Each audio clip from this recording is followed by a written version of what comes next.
Hello, everybody, and welcome back to Under the Covers Music Podcast. It's so upbeat. I love it.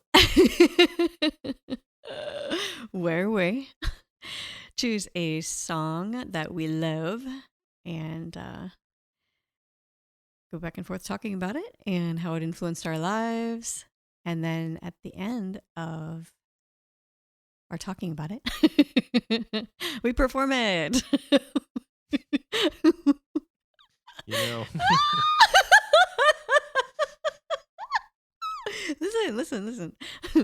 And this is your host, Nick. hello. And I am your host, Jett. There was a pause there because I thought, is she introducing herself as me? What? Yeah. Yeah. Yeah. No, I also thought it was interesting if we talk about it back and forth as opposed to one of us just spouting out words and the other one just saying, Not We allowed. interview each other about the song. We kind of do. Yeah. That's true. Yeah, because we like to know how it influenced our lives, etc. I learned something every episode about you, And same. which is one of the charming things about doing this. Yes. Mm-hmm. And it was your turn to pick a song. It was. Uh-huh. And I did. And also, before we get into that, Mhm. for this and other bloopers, you should definitely check out Patreon. That's a cool little donation platform where you can support us with a small monthly fee that helps us pursue our dreams as musicians. Mhm. And so that is patreon.com/UTC Music Podcast. Yep, you're exactly right. Hey, And we've been throwing little fun things on there lately of just, snippets of songs that, we don't do. It's just us fooling around and playing with things. Just a verse or two here and there. Mhm. Because every song sounds like the other song. Yeah. It's funny you say that. That's an excellent segue into some of the things I was going to say about this song. Yeah. Yeah, go ahead. Awesome. So yes, it was your turn to choose the song, and this choice, although I'm not like a huge fan of this band, I do love them. Do you really? Yeah, I've always liked them. Has this sort of turned Oh, yeah. pushed the needle for you a little bit? Yeah, I Absolutely. was hoping that would be the And case. then we get to go see them. Do we ever? What? Yeah. What? We're going to go see him like a mofo. Very excited about that. And Yeah. where? And we get to see them where? We are going to San San Antonio, Texas to see them in September. The only reason to go to And Texas. we are meeting one of them beforehand. Mm-hmm. That's You gonna my be, kid. that's super exciting. You were like, it's so expensive. I'm like, what if I went half on it with you? You're like, Well, okay. Yeah. Oh, okay. So for Ouch, the ouch, ouch. listener, what had happened was that I saw this package that they were offering. Right now they're on tour in Canada. They're going to Australia next, and then they're doing a run through North America as a supporting act for a larger band. Great. I've never seen them. I've always wanted to see them, so we were already planning on, hey, they're not coming to Florida. Let's go see them. San Antonio fit the best for our schedules. So decided to do that. And we then got tickets and everything. Yeah, we have tickets. We still have tickets. And then And then I saw this on Instagram and I showed it to you. I said, their guitar player does this thing. It's like this package where you meet beforehand and then he gives you a guitar, like one of his guitars signed, and you leave the show with it. And I was like, I can't believe he does that. That's amazing.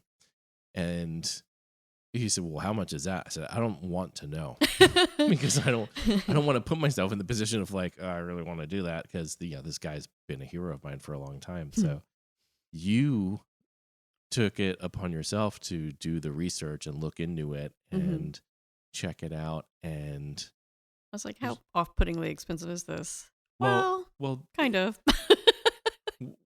when you looked into it and said, well, if you want to do it, here's what it is, and all that stuff. And when I looked at it, I was like, wow, like it actually kind of comes with so much more of like, hey, it's not just like a meet and greet, like, shake hands photo and then get out of here. You go ahead of time and you kind of hang out for a little bit, and he sets aside some time to spend with you and talk to you. And you like the guitar. Okay. Yeah, that's part of the package. but I think he kind of plays it, signs it, and then he takes it out on stage, plays it on stage, and then comes back and and you pick it up after the show, which I was like, wow, that's even better. So it gives it a little blessing and then yeah, and tears then, it up a little bit, warms it up for you. Also, you get a pick from the Back to the Beginning show, which was Ozzy's last show that he performed at. Oh yeah, Which is, that's like a piece of metal history. And I was like, you're making all the cases to do this. So I think the meeting him is like the hugest thing. It definitely is. Yeah. Yeah. And you were very generous to say, hey, listen, if you want to do this, I'll split it with you. And I was like, okay. Making it tougher to say no. So we decided to pull the trigger. Thank you. That was an amazing birthday gift. It was pretty incredible. I don't know if I can ever outdo that one. So. No. Yeah, and I can't top it. So yeah, it's pretty crazy. And when I talk to other people about it who aren't necessarily fans, who are just like, oh, that's cool, because it doesn't have the same impact to them that it does to me. I always try to put it in some sort of context that they would identify with, of like, hey, you're into the Beastie Boys, right? Yeah. Well, imagine going to one of their shows, hanging out with them beforehand, watching the show, and when the show's over, you leave with one of their turntables. It's like, oh, well, yeah. Okay, that's different. Yes. Whoa. Yeah. Good stuff. Yeah. So that's super exciting. But that's the long way of saying, yeah, I chose a song by this band. Yeah. And why this song? So this song, I've been a fan of this band for a really long time, obviously, from everything I just said for the last 4 minutes. Yeah, maybe 5 minutes. And this is not my favorite song by them. But this song to me is something really interesting about their history. So they had a long run with their original, not even original. They had an original singer who was on for like one album. And then their second singer came in. And that's sort of like the classic lineup that everybody knows of, hey, this is like when they became really famous. This is who was singing for them. This was the lineup. This was who's, playing all the instruments. Great. That's the classic lineup. And then around, I think 91, 92-ish, that singer left and they got a new singer who was, a pretty well-known guy from other bands. So they've been through 3 singers at this point. Yeah. So they got their third singer and recorded an album. And they recorded an album at kind of a weird time, because I think this was in 92, 93, I think. And, that was a pretty tough time to be in a metal band, even a popular, successful metal band like they are. I mean, they're in what's called the big 4 of metal. But even for them, it was tough because they had a lot of success. All those bands had a lot of success through the 80s into like 90, 91. But by 93, grunge had shown up and was turning the lights off on all of those shows. So just like, people their tastes were changing, their interests were shifting, and the things that were iconic were kind of slowing down. They, weren't like gone, because obviously like they still exist to this day, in a huge way. They've had a resurgence, but in the, mid to late 90s, it was tough for them. People were getting let go from labels and shifting around, and they were under pressure of like, well, how do you still sound like yourself, but maybe make it a little bit more accessible to the people who are in grunge? And like, it's a lot of pressure to be under. So this band delivered this album from, what this song is on. And it was one of those things that sounded different. It wasn't, what they had kind of always done. It wasn't a repetition of, where they had been going. And it wasn't even an extension of where they had been going.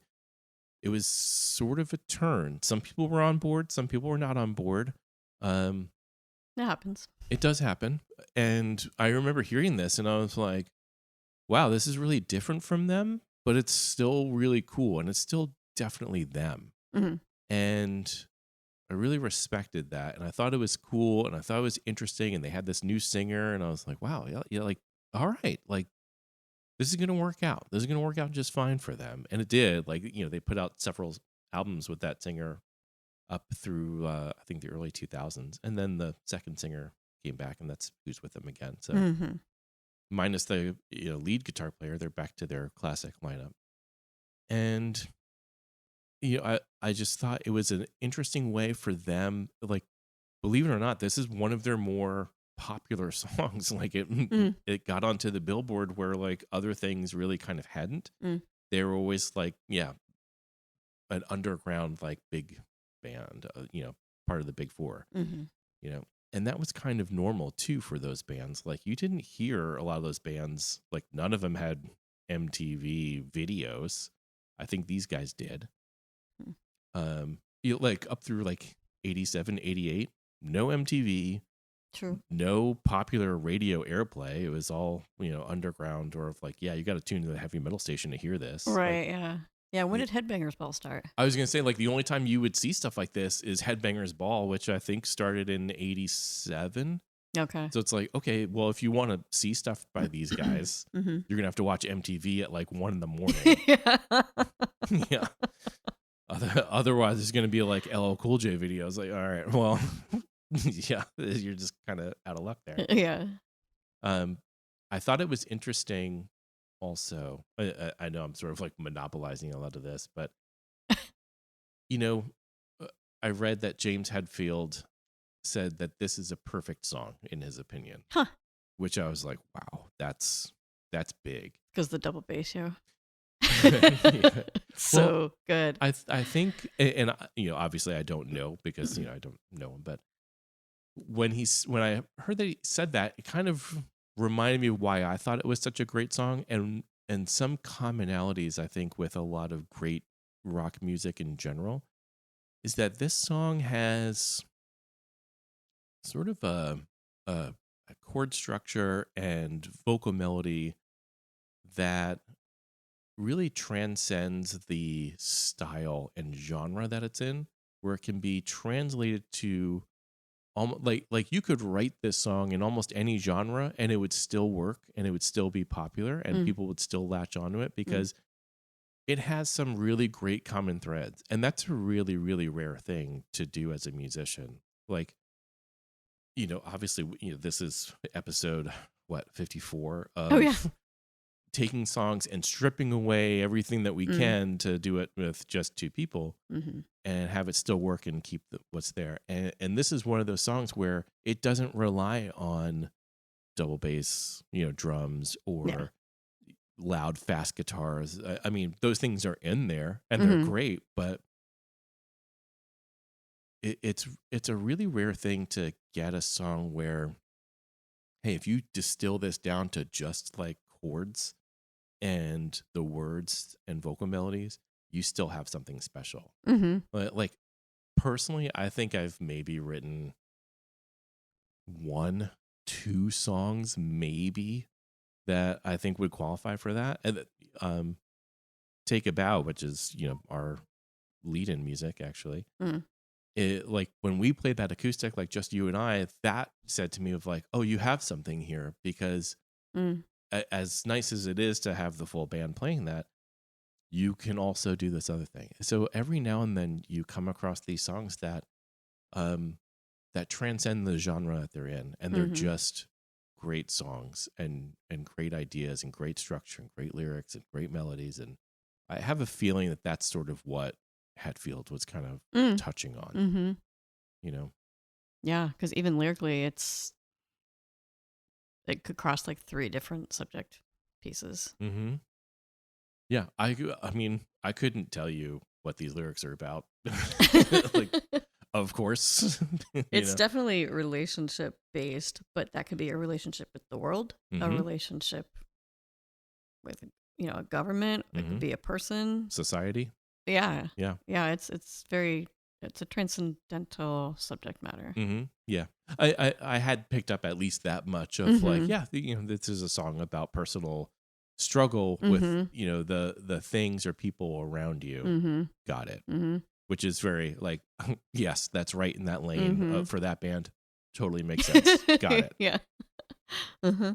One of the Mhm. things I really love about this band, aside from that, is that they really do go pretty.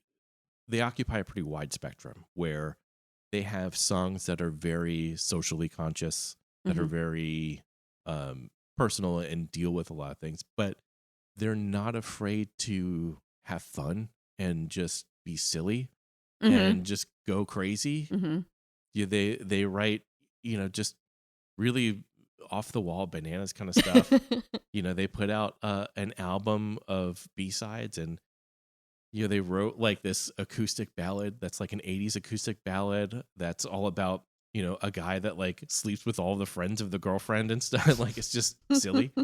Um y- they were one of the first bands that I ever saw do like a real rap metal crossover Oh that yeah. wasn't um but And they have a very punk rock style to them too, even within the metal. it makes sense. They're from New York, and from Yeah. the early 80s. Mhm. So they're, living in that time and that they're surrounding. Mhm. They're pioneers of this, punk inspired genre of music.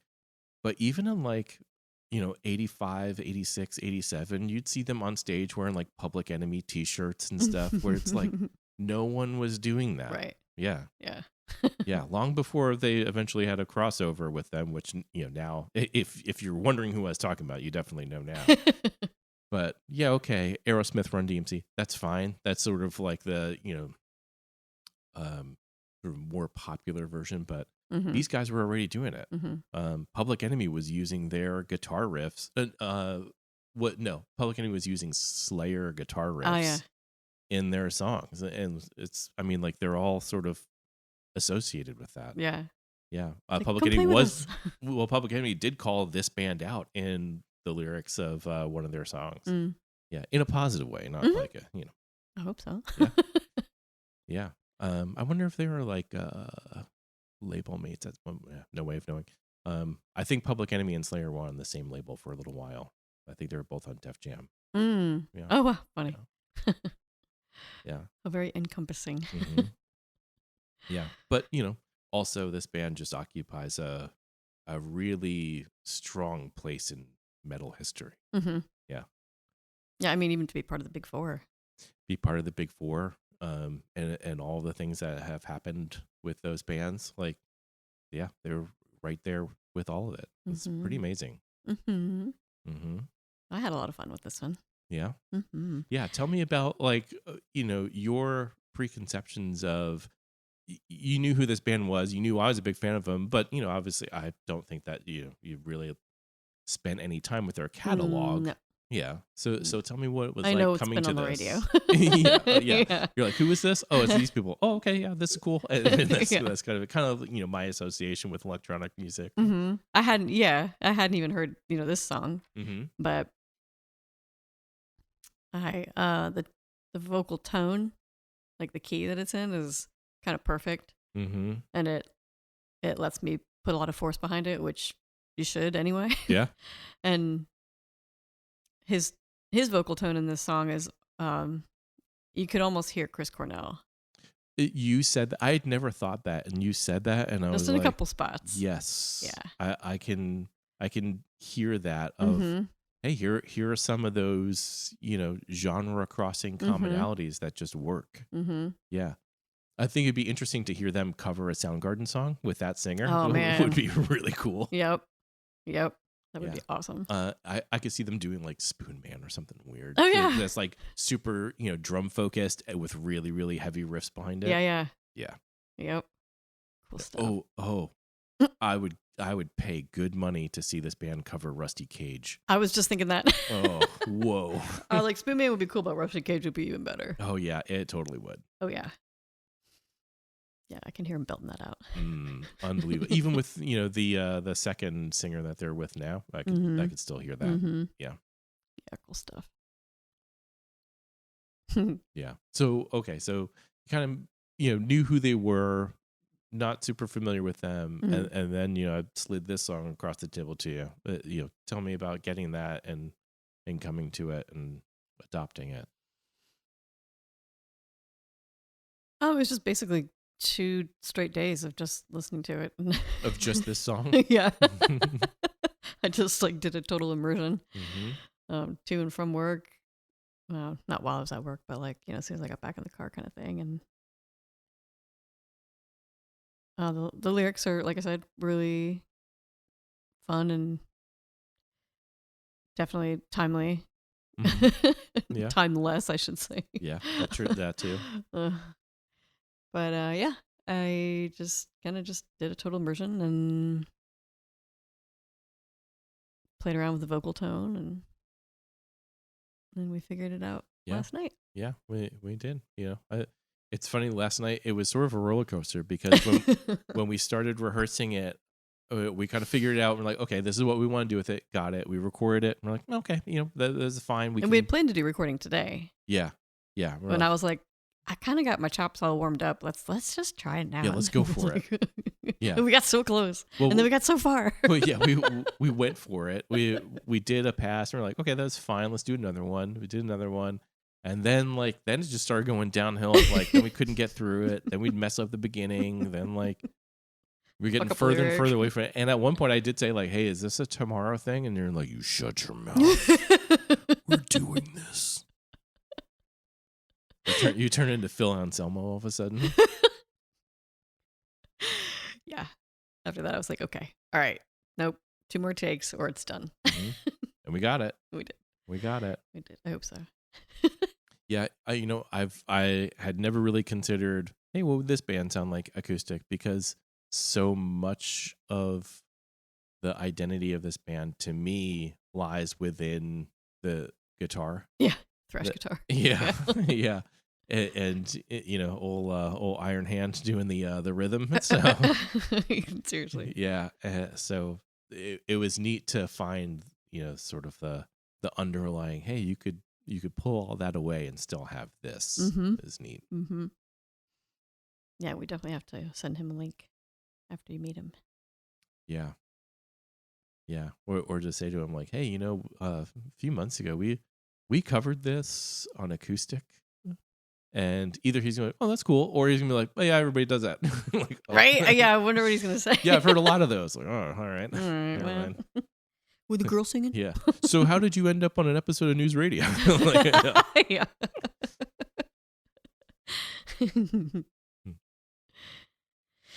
All right, you ready to give the people what they are here for? Are you? Sure. It's your song. Yeah. You get to intro it. I will intro it. Do it. Well, there were a lot of things I wanted to do. I thought it'd be cool somehow to do Death Rider or Madhouse or Among the Living or Belly of the Beast, just this long list of favorite songs by them. But the one that seemed like the best translation was Only by Anthrax. Nice. And then the one they did with Def Jam was, or not Def Jam, was Bring the Noise? Yeah, they did Bring the Noise with Public Enemy. Yeah. Mm-hmm. Yeah. So this is Only by Anthrax. Yes. Enjoy.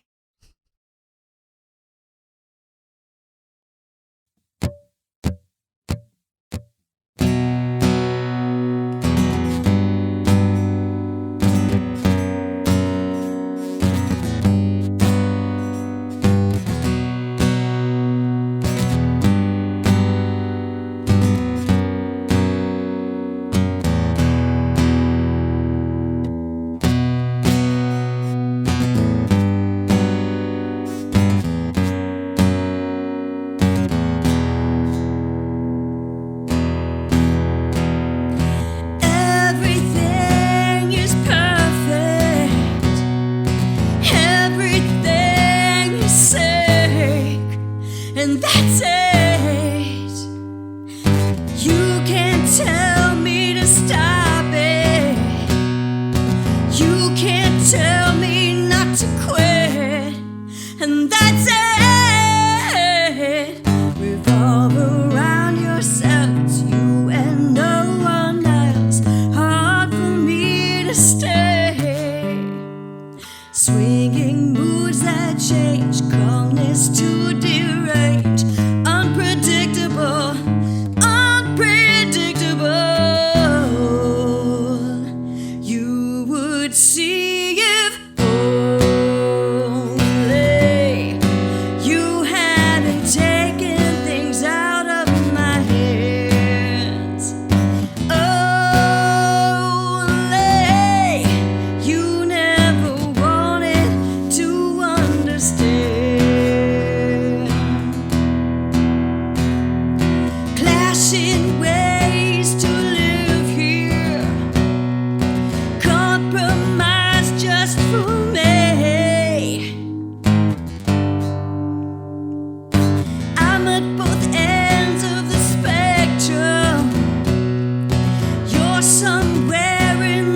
between.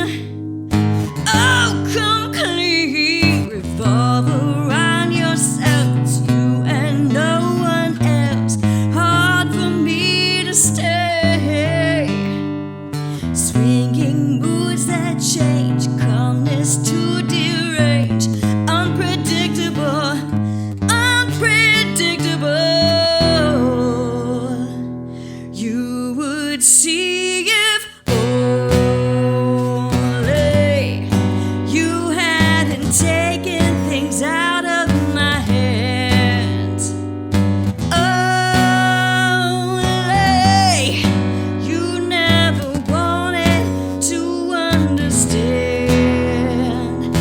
Only you hadn't taken things out of my hands. Only you never wanted to understand. Crucified, terrified, sacrifice my whole life, my whole life, my whole life, my whole life, my whole life. Only, if only, if only, if only I can't contain myself. I can't contain myself. I just can't take myself.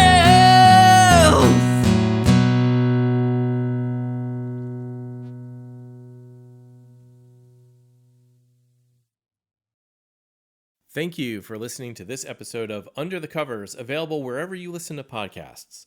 For extra content like bonus episodes, blooper reels, and just generally supporting us so that we can eat well and laugh in the face of doubters, please go to patreon.com/UTC Music Podcast and give us that sweet, sweet cash.